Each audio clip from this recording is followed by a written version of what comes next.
everybody, good morning. I just want to give you a quick explainer video on this Competition University customer relations file lesson and how you can get to it quickly so that you can find it.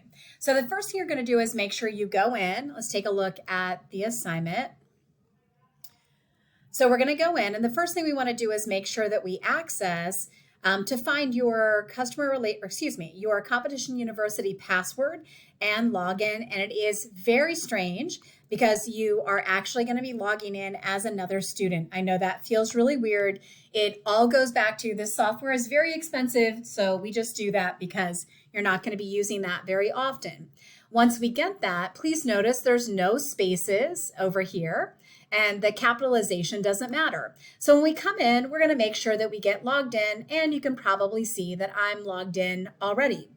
Other than that, we're going to come to our prep track right here.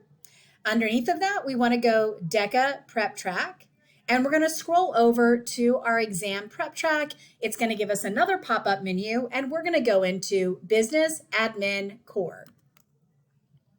When we get into Business Admin Core, we're going to take a look over here. We might have to scroll down just a little bit, but we're going to take a look over here on the left-hand side underneath of Exam Prep Course Overview, and we're going to select number 3, Customer Relations. So number 3, Customer Relations.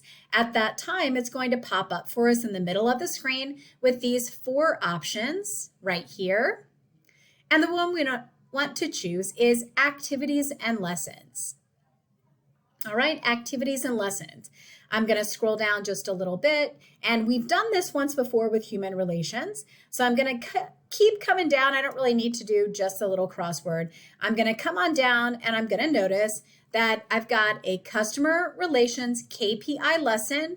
25 minutes is probably going to be less than that. And I'm going to go ahead and enter that. Okay, it's going to take a second to pull up, but it's going to be an interactive lesson for you. It's got some video, it's got some different things it wants you to click through. The way you're going to submit that for credit is take a screenshot when you're done so you can get that uploaded for credit. Reach out if you have any questions.